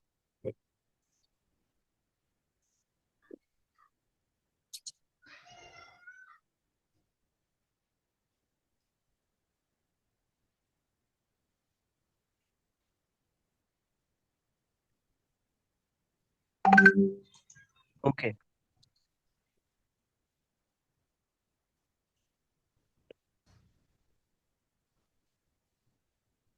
ओके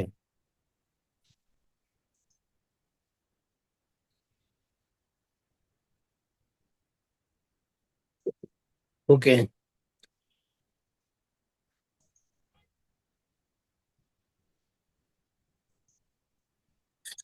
ओके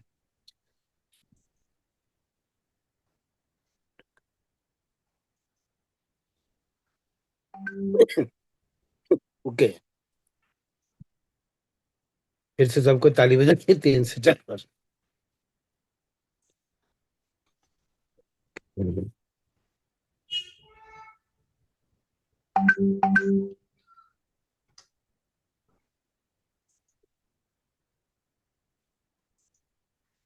फिर से आप लोग अपने दर्द वाले स्थान को देखें, कहाँ पे दर्द है। झुक कर, उठकर, बैठकर, चलकर, जैसे आपको होता था उसको महसूस करना है कि फिर से दर्द है क्या है। तो अब दर्द कहाँ पे है। दर्द चूंकि अगर यह चमक का दर्द होता है तो ये कभी कभी इधर से उधर होता है। चोट का दर्द है तो वह जहाँ का तहाँ ही वहीं पर रहता है। एक बार अपने महसूस करें। मैं फिर से मंत्रोच्चार करने जा रहा हूँ।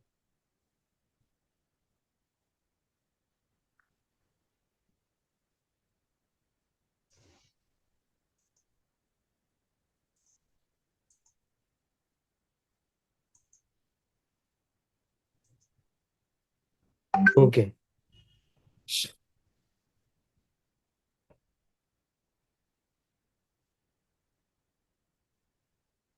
ओके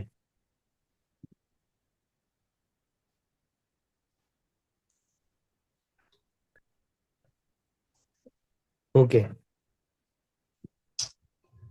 ऐसे 3 से 4 बार ताली बजाएंगे।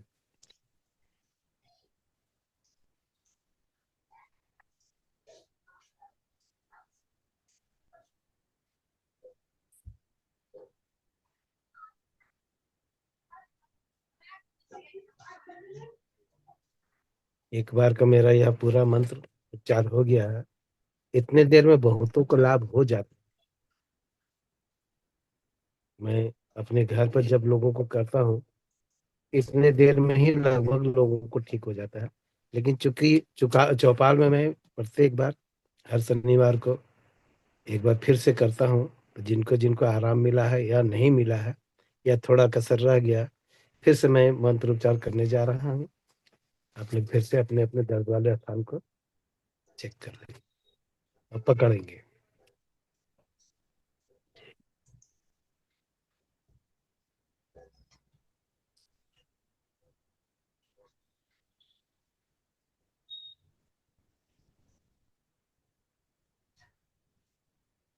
Okay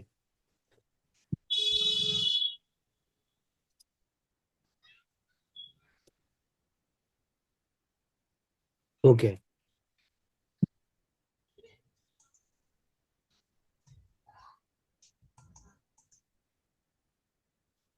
okay. फिर से सबको ताली बजाएंगे 3 से 4 बार।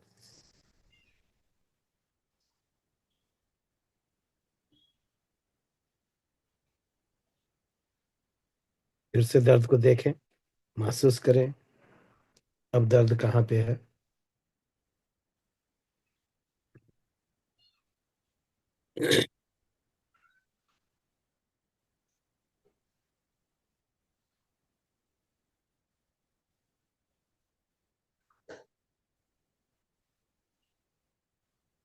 जी, मैं फिर से मंत्रोच्चार प्रारंभ करने जा रहा हूँ। अपने अपने दर्द वाले क्षेत्र को पकड़ लेंगे। जी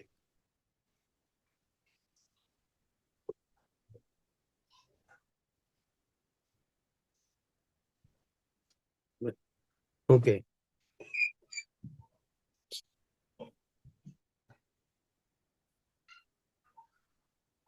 ओके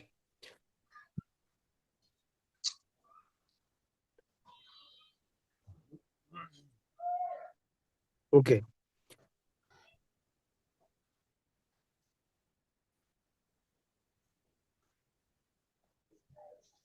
ओके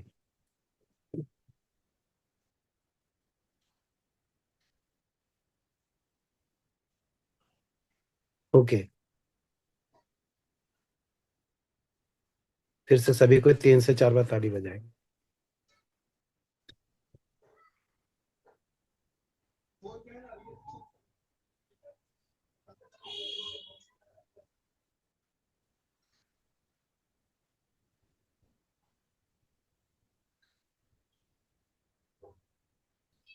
फिर से आप लोग अपने अपने दर्द वाले क्षेत्र को चेक करें, महसूस करें कि अब दर्द कहाँ पे है। और थोड़े अपने मन में विश्वास लाएं, आंखें बंद करें। मैं इस आज का अंतिम बार का मंत्र उच्चार करूंगा। अब एक बार अपने अपने पूरे विश्वास के साथ में अपनी आंखें बंद करके पूरे ध्यान श्रद्धा के साथ में आप ऐसा करें कि आपका अगर लाभ नहीं मिला है तो इस बार लाभ हो जाए। ऐसे आप भी भगवान से प्रार्थना करें, मैं भी भगवान से विनती करता हूँ, हे प्रभु सभी के दुखों को दूर करो, हे माँ, हे जगत जननी जगदम्बे, सभी के कष्ट हरो माँ। जय माँ।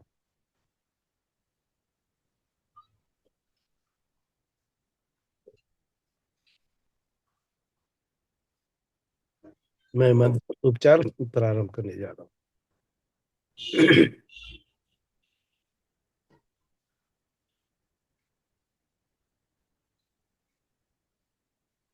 Okay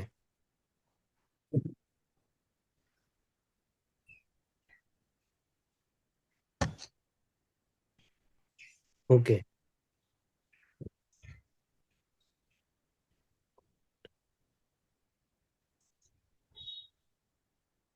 okay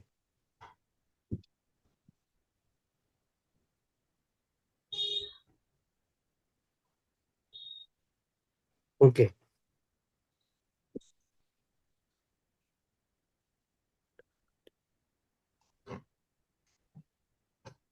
okay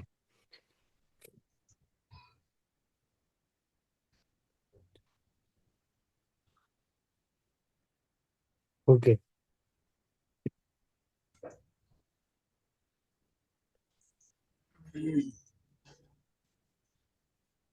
okay.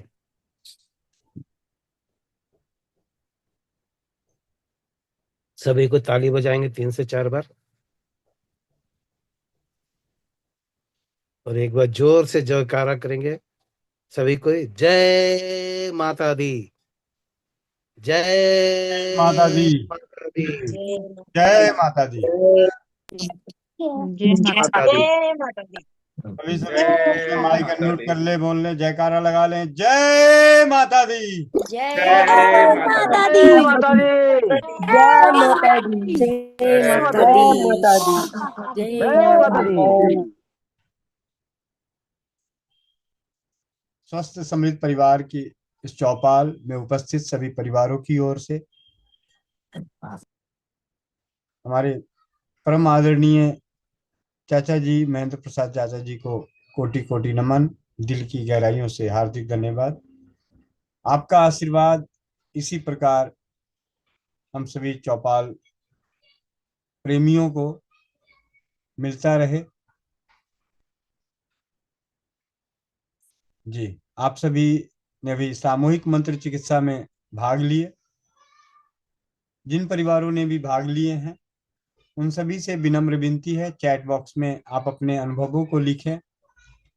और चलो चौपन नामक जो गुल्लक है, शायद कुछ परिवार आज नए जुड़े हों तो उन्हें आप सभी को बता दूं कि स्वस्थ समृद्ध परिवार भाई राजीव दीक्षित जी के व्याख्यानों से प्रेरित और प्रोत्साहित होकर स्वदेशी चिकित्सा के प्रति जागरूकता का कार्य जमीनी स्तर पर और सोशल मीडिया के माध्यम से करते हुए पिछले 2024 में प्रथम स्वदेशी चिकित्सा विचार गोष्ठी का आयोजन सोनीपत, द्वितीय स्वदेशी चिकित्सा विचार गोष्ठी का आयोजन तारानगर मोनिका बहन के निवास नगरी में, और तृतीय स्वदेशी चिकित्सा विचार गोष्ठी का आयोजन 3 दिवसीय जो होने वाला है, हम सभी और चौपाल में प्रतिदिन उपस्थित होकर चौपाल की शोभा बढ़ाने वाले हम सभी के प्यारे दुलारे भैया जी आनंद भैया, उनके निवास नगरी में 3 दिवसीय शिविर होने वाली है। 28 नवंबर, 29 नवंबर और 30 नवंबर 3 दिवसीय। तो चलो चौपन का नारा है। तो चलो चौपन जब 3 दिवसीय हम वहां पहुंचना है तो उसकी क्या होता है कि हम जब भी कुछ प्लानिंग करते हैं, भविष्य में प्लानिंग करते हैं, तो भविष्य की प्लानिंग है, तो इसकी प्लानिंग के लिए वहां पहुंचने के लिए हमें अर्थ की जरूरत पड़ेगी। तो उस अर्थ को कैसे एकत्रित किया जाए उसका एक साधन है चलो चौपन नामक गुल्लक बनाए। अपने पति पत्नी आपस में एक दूसरे को जब भी हस्बैंड वाइफ बोले तो उसका जुर्माना ईमानदारी पूर्वक उसमें डाल दें। स्वदेशी चिकित्सा से उपचार करते हुए अपने परिवारों को स्वस्थ करते हैं। उसका स्वास्थ्य खर्च अपनी इच्छा अनुसार, अगर आप बाहर जाके इलाज कराते, गवर्नमेंट हॉस्पिटल में भी जाते, दवाएं भी फ्री में मिलती, जाने आने का खर्च तो लगता ही किराया। कल किसी ने मेरे को फोन आया तो कहते जी मेरे तो सब चीज फ्री में होता है, हम आयुर्वेद में कराते सब फ्री में होता है। मैंने कहा आने जाने में खर्च तो लगता है ना, 10 दूनी 20 रुपए किराया तो लगेगा ही।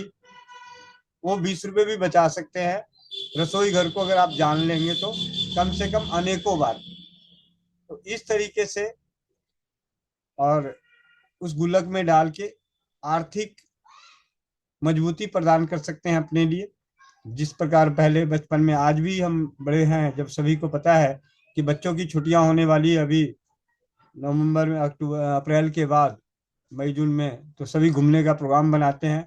तो जब भी ऐसा कभी प्रोग्राम बनता है तो घर में साफ हिदायत आ जाती है कि छुट्टियों में जाना है, बाद में कपड़े ले लेना, छुट्टियों में जाना है, थोड़े खर्चे पे कंट्रोल कर लो। तो इन्हीं सभी भावनाओं को एक गुल्लक के रूप में, जो लोग बिल्कुल भी ऐसे हैं तो वो छुट्टियां घूमने का प्रोग्राम कैंसिल कर दें, वो इस जगह इस समय को स्थगित कर लें कि 30 नवंबर में जाएंगे 3 दिवसीय, जो कि आपके लिए 5 दिन का हो सकता है, 6 दिन का हो सकता है, 7 दिन का हो सकता है।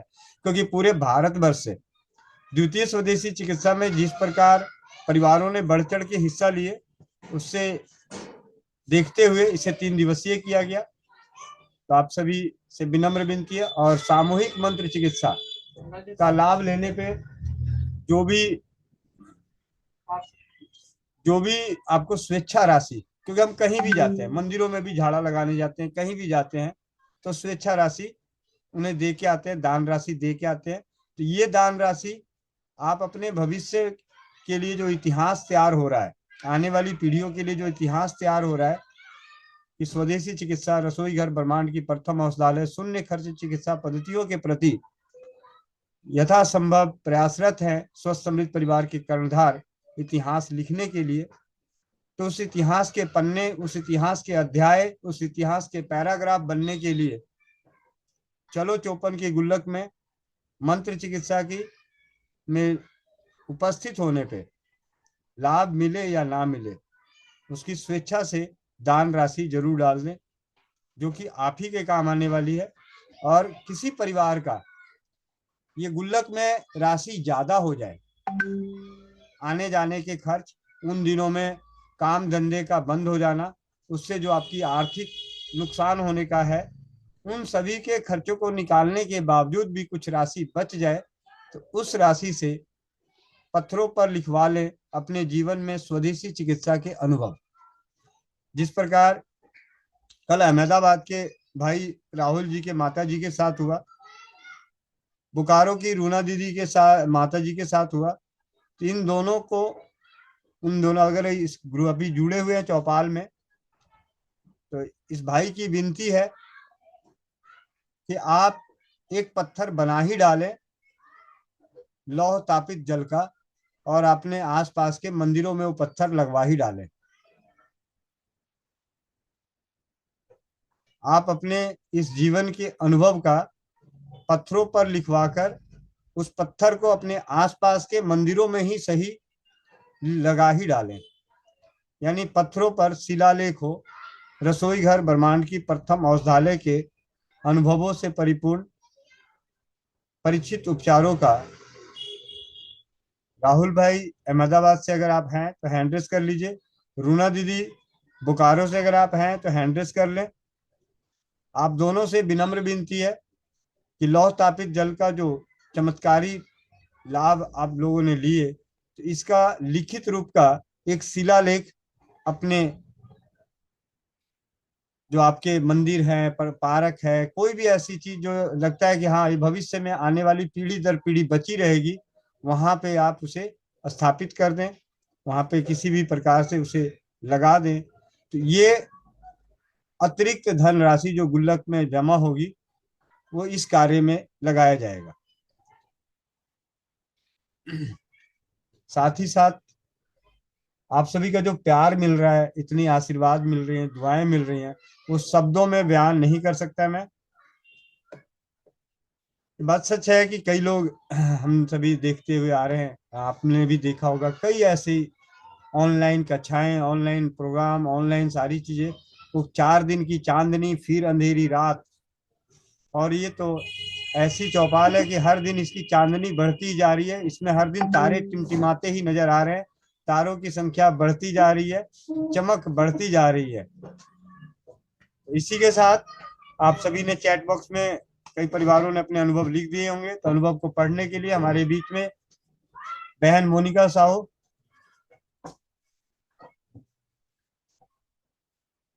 चलिए आज पढ़ने का काम किसी और को देते हैं, मोनिका साहू दीदी नहीं है तो आज देते हैं हम। भोपाल की शेरनी शिव किरण देशमुख, एक खिड़की के 2 प्राणी।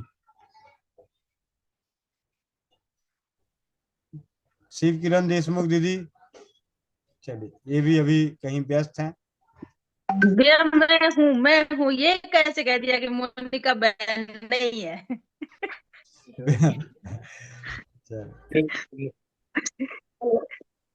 वंदे मातरम, वंदे मातरम भैया जी। वंदे मातरम। शिव किरण देशमुख दीदी चैट बॉक्स में आए हुए मैसेज को पढ़ें आप।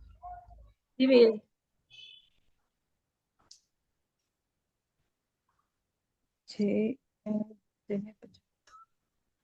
भैया जी कौन सा मैसेज पढ़ना है? लोगों ने अनुभव लिखे होंगे अभी।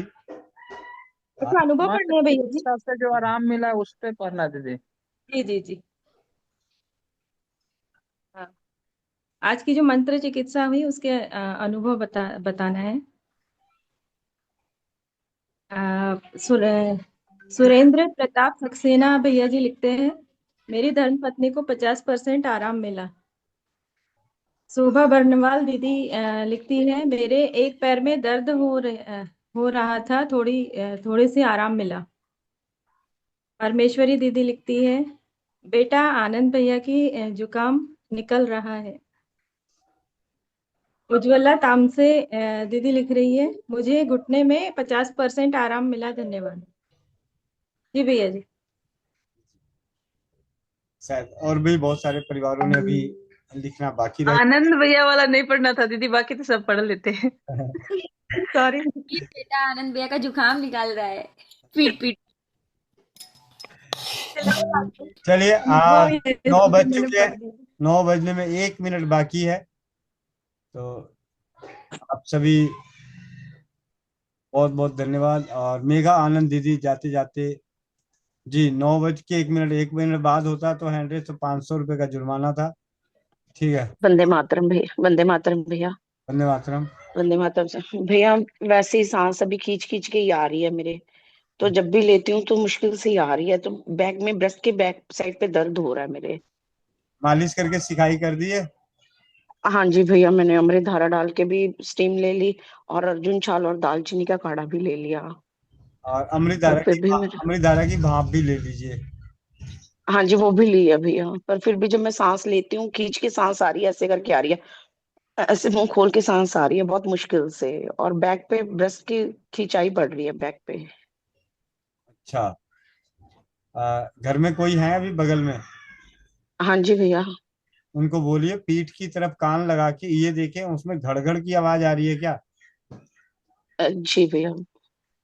पीठ की तरफ कान लगा के जी भैया। सुन के फिर बताया कि घड़घड़ की आवाज आ रही है। जब तक हम लोग कलाइयों की मसाज कर लेते हैं, आगे जी आगे की प्रक्रिया कर लेते जी हैं। जी जी भैया। जी बहन इतनी सीरियस मत हो, ऐसा कुछ नहीं है, हार्ट अटैक तो नहीं है ये। कोमल पटेल बहन, कोमल पटेल बहन। जी भैया, जो भाई बहन चश्मा लगाए हुए चश्मा निकाल लें, आंखें बंद, पीठ गर्दन सीधी, चेहरे पे मुस्कान। ओम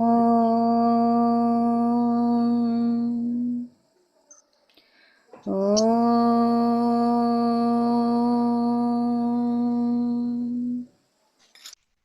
ओम पूर्णमदः पूर्णमिदं पूर्णात् पूर्णमुदच्यते पूर्णस्य पूर्णमादाय पूर्णमेवावशिष्यते।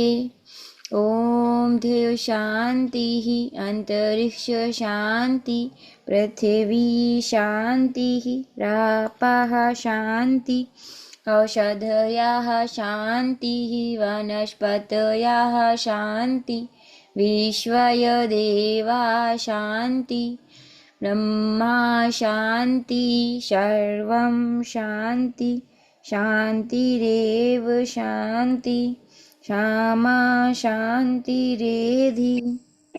ओम शांति शांति शांति। ओम। सभी लोग अपने अपने हाथों को रब करेंगे, आंखों पे रखेंगे और एक प्यारी सी मुस्कुराहट के साथ आंखें खोलेंगे। जय श्री राम, राधे राधे, वंदे मातरम सभी को। जी संग के हाँ बज रहे हैं।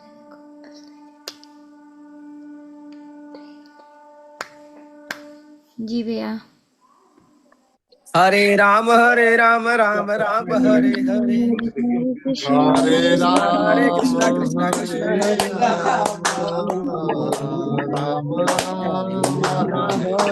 कृष्णा कृष्णा कृष्णा हरे हरे, हरे कृष्ण हरे कृष्ण हरे कृष्ण हरे हरे हरे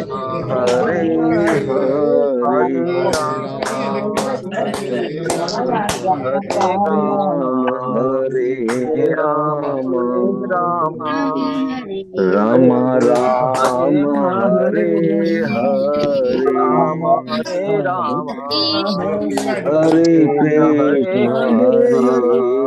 हरे राम हरे राम राम हरे हरे हरे हरे राम हरे राम हरे हरे कृष्ण राम हरे हरे कृष्ण राम राम हरे राम राम हरे कृष्ण हरे राम कृष्ण हरे हरे राम हरे राम हरे हरे कृष्ण हरे हरे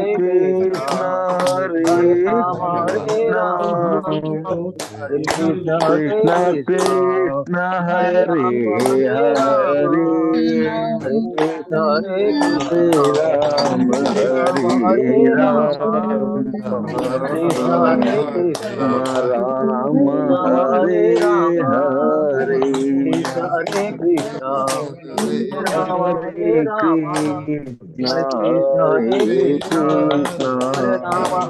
कृष्ण कृष्ण कृष्ण हरे हरे राम हरे राम हरे हरे कृष्ण हरे हरे कृष्ण राम हरे राम हरे हरे राम राम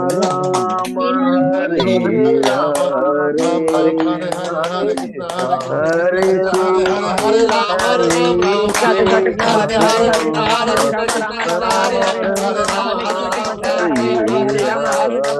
कृष्ण हरे राम हरे राम हरे हरे राम कृष्ण हरे हरे राम हरे राम राम हरे हरे राम हरे हरे कृष्ण हरे कृष्ण हरे हरे राम कृष्ण हरे राम हरे हरे कृष्ण हरे कृष्ण कृष्ण हरे राम हरे राम हरे हरे राम हरे हरे राम हरे राम हरे राम हरे हरे राम हरे राम हरे राम राम हरे राम कृष्ण हरे हरे राम राम हरे हरे कृष्ण हरे कृष्ण हरे हरे कृष्ण राम हरे हरे कृष्ण कृष्ण राम हरे राम कृष्ण कृष्ण हरे हरे राम हरे हरे राम हरे कृष्ण हरे कृष्ण हरे राम हरे राम हरे राम कृष्ण राम राम हरे हरे राम हरे राम हरे राम राम राम हरे हरे हरे कृष्ण कृष्ण कृष्ण हरे हरे हरे राम हरे राम राम राम हरे हरे हरे कृष्ण कृष्ण कृष्ण हरे हरे हरे राम हरे राम राम राम हरे हरे राम श्यावर हरे रामचंद्र हरे की कृष्ण जय हो जय हो पवन सुत हनुमान की जय हो श्रावण बिहारी लाल की जय जय हो राजू हो सरकार की जय हो सोई घर ब्रह्मांड की प्रथम ढालय की जय हो जय हो समृद्ध परिवार की जय हो जी के चौपाल के आनंद की जय हो की जय हो पूजनी भाई राजीव दीक्षित जी की जय हो भैया की जय हो जय हो भगवान धन्वंतरी की जय हो। जय हो जय हो जय हो जय जय श्री राम। जय जय श्री राम जय श्री राम जय जय श्री जय श्री राम राम भजन सुनाएं कलाइयों का मसाज करें कलाइयों का मसाज अभी हो गया बस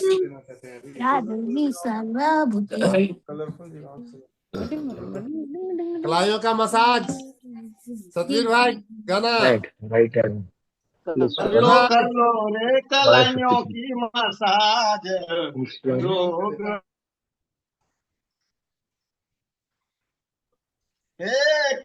कर लो रे कलाइयों की मसाज रोग कुछ कम होंगे रोग कुछ कम होंगे रोग कुछ कम होंगे कर लो हाँ कर लो रे कलाइयों की मसाज रोग कुछ कम होंगे अरे मिलजुल कर चौपाल चलाओ हंसो नाचो कूदो गाओ अरे हंस खुश के चौपाल चलाओ गाओ नाचो कूदो गाओ इससे सभी को मिलेगा आराम वो इससे सभी को मिलेगा आराम रोग कुछ कम होंगे कर लो हाँ कर लो रे कलाइयों की मसाज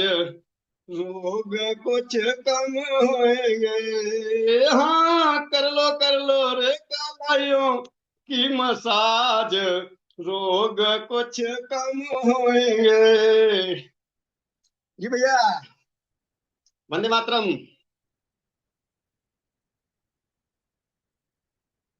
चलिए वंदे मातरम, बहुत बहुत धन्यवाद गोविंद भैया। चले समापन। जय हिंद सर। जो फी है ना, फी आनंद भैया जी भैया। बहुत कम ही पड़ता है, जयकारा लगाया जाए। ओम नमः पार्वती पते हर हरे हर हरे महादेव।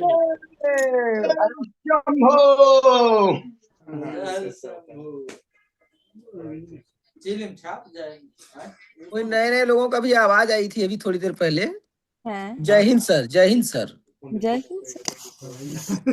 जय हिंद वाला कौन आया है? वो हमारे पास ही यहाँ पे बहुत सारे है ना, ये देखिए। क्या? अच्छा अच्छा ताली अच्छा। बजा रहे थे तो कोई जय हिंद अपना, यही सब। वंदे मातरम सभी को। वंदे मातरम। वंदे मातरम भैया, सभी को वंदे मातरम। वंदे मातरम। सब ताली बजा रहे थे, सबको कलाइयों का मसाज इस तेल के साथ सबका करवा रहे थे। बहुत अच्छा, अति सुंदर। गोपाल देता है हमको सब कुछ, हम भी कुछ हम भी देना तो कुछ सीखते हैं। देना चले। सीखे। लेकिन हम कुछ नहीं दे पाते। अच्छा जी। रघुनाथ जी ने कहा है कि आनंद भैया अभी तो मजा आना शुरू हुआ है, लेकिन चलने दो। मिलते हैं सुबह 5 बजे योगाभ्यास में, 11 बजे सीखो सिखाओ कक्षा, 4 बजे नारी सुरक्षा के स्पेशल सेशन में, और पुनः इसी में आते हैं। गोविंद भैया, भैया मजा कौन सा आ रहा था? हमारा मजा है। भैया की नाक टपक रही है, कांता दीदी लिख रही है। आनंद भैया मैं अभी आपको फोन करूंगी, ठीक है? हाँ ठीक है। आनंद भैया सो जाए तो। नहीं अभी बता दे रही हूँ ना, अभी सोएंगे नहीं। नाक बंद हो जाएगी। ठीक है मन भैया, चलिए। बस हो गया बेटा, बहुत ज्यादा नहीं, नुकसान करेगा। ये रविवार चौपरास पूरा डिब्बा खा रहे हैं ये। मोनिका दीदी वाला है तो, मोनिका दीदी वाला है तो खा लेने दो। नहीं वो टावर वाला खाता है। अच्छा। गोविंद भैया कहाँ गए? खो गए। ढूंढ के लाए। जी जी जी जी, आ गया आ गया आ गया आ गया। ये सबकी फरमाइश है कि गोविंद भैया गाना सुना के बस लास्ट करें। मैं तो यहाँ किसी को हमको सच में नहीं दिखा। आप ही गा दाल, दीजिए। मैं तो किसी को दालचीनी हल्दी मीठी को सोट का काढ़ा पिला रहा था, आप मेरे को गाना गलवा रहे हो। चलिए हमारे मेरे बदले आज गाएंगे सुशील भाई। भैया नहीं, गाना पापा, बजाना पापा, हो पापा, गया, बस पापा। एंड करना है। पापा गाएंगे। अच्छा पापा गाएंगे। ऐसा है भैया कि वो नायरा दीदी ने हाथ उठाया है। हाँ अनीता दीदी, अनीता मीत दीदी, अनीता मीत। भैया मीत है या मीट है? मीट मतलब मांस मुर्गे वाला मीट नहीं, मीत है, मीत मतलब मीत मितवा मितवा, ओ मितवा रे। मितवा रे। ओ मेरे मीत रे, नजर नहीं आ रही कहाँ है? अरे भैया मैं अनम्यूट कर ऊपर है, दिया। हैंड रेस किया हुआ है। अच्छा हैंड रेस करके मैं ऊपर देखा ही नहीं, मैं नीचे ढूंढ। हाँ जी, वंदे मातरम भैया, मुझे यही कहना था कि जब आप सब बातें करते हो तो हमारे मुंह से भी चेपी हटा दिया करो ना, तो हम कैसे गूंगों की तरह ही इशारे करते रहते हैं। आप सारे मजे से ना बातें करते हैं, बहुत गुस्सा आता है तब। दीदी मतलब हीरोइनों सब को भी लगे जलन होते हैं होती आपस है। में, तो मेरा बस नहीं चलता कि मैं अनम्यूट कैसे करूं, अपने आप को इशारे करती रहती हूँ। अनीता दीदी हीरोइनों को भी जलन होती है। नहीं जलन की नहीं, आप बातें कर रहे हो, प्रोग्राम छोड़ते हैं तो फिर मतलब ऐसे लगता है कि सब भाग गए। अब आपस में आप सब बातें करते हो, ठीक सब है, तो तो म्यूट थे दूसरों को दीदी, खोलते नहीं। सब तो अनम्यूट तो थे सब ना। नहीं अनम्यूट हो ही नहीं पाता मेरा अब तो। हुआ है, अब हुआ है। अब हुआ है। मेरे तो भैया ना नहीं 2-3 लॉक लगा के रखते हैं। नहीं, गुड्डी दीदी के मैं पूरी 100% समर्थन में हूँ, सही बोल रही हैं। हाँ, आप सब ना आपस में लग जाते हैं और इतना मजे से मतलब वो सब अपने आप में व्यस्त हो जाते हैं, दूसरों का ख्याल ही नहीं रहता कि वो बेचारे भी अनम्यूट करने हैं। आज से आप फरमाइश वो पूरी आप। कोमल बहन को ये बात ध्यान रखनी है ठीक है भैया, आज से करते हैं। दीदी हम भी आपके समर्थन में, ये बात मैंने भी लिखी थी सुबह। नारा दीदी वंदे मातरम में आपके समर्थन में हूँ। वंदे मातरम जी, जब सबको दो वंदे मातरम। लगते हैं ना तो दूसरा बोल नहीं सकता। चलो आपकी तरफ से मैं सब खड़ी हूँ। मोर्चा निकाल दिया है आज तो। नहीं और क्या भाई, आपके पास सब, आप सब तो वो है, को होस्ट है, सब अपना अरे अपना माइक जल्दी जल्दी खोल पथ्याशा लेते दीदी हो। अपना हम माइक कैसे खोलो ना, खोले? आप भी बोलो ना, खाली हंसते जा रहे हो अपने मुंह में चुपचाप दीदी से। कुछ नहीं हम बोलती, सबका दीदी सुन के हंसी आ रही है। शांत स्वभाव की आप भी बच्ची है। माइक खोल के हंसो ना आप भी तो।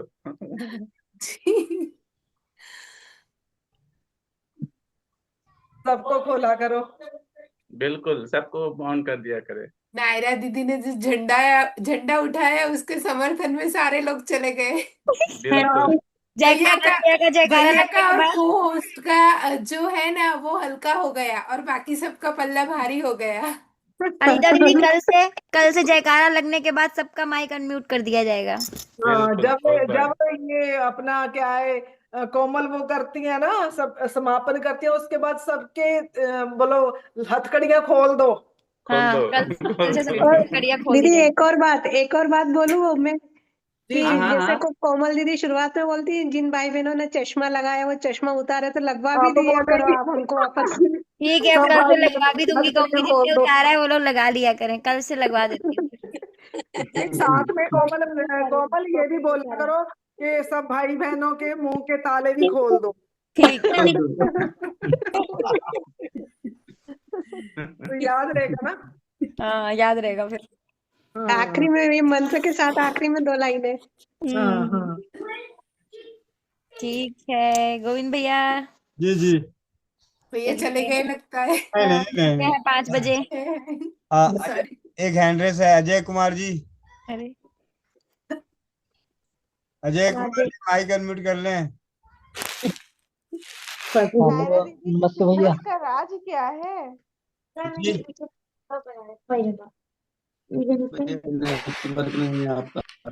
जी बोलिए अजय जी, आवाज नहीं आ रही।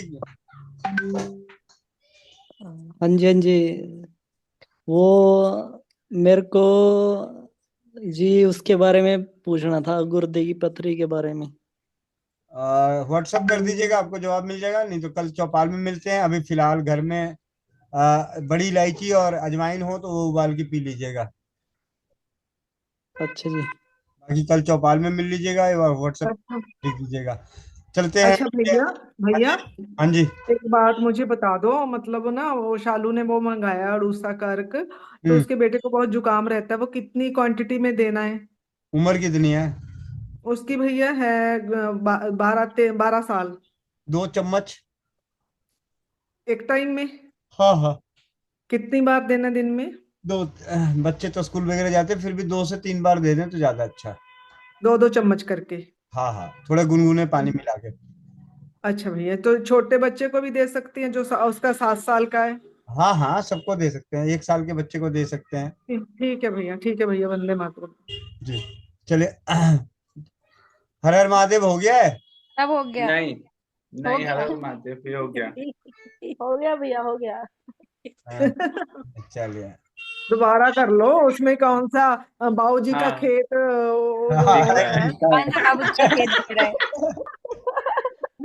दीदी बोलेंगे आज नायाब दीदी, भैया आज नायाब दीदी।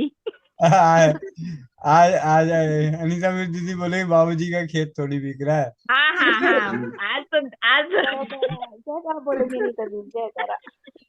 गुड्डी दीदी बोलेंगी, गुड्डी दीदी। चलिए दीदी मैं भैया दीदी को लास्ट वाला चौपाल दीदी को संभालने को दे दीजिए प्लीज। आनंद भैया चले गए लग रहा है। हाँ, आनंद भैया चले गए हैं। एक दिन के धातु स्रावित पानी का कमाल देखिए, दीदी भैया से भिड़ गया। दीदी आज मोर्चा निकाल दी। अरे वो भी 4 बजे से 7:30 बजे में।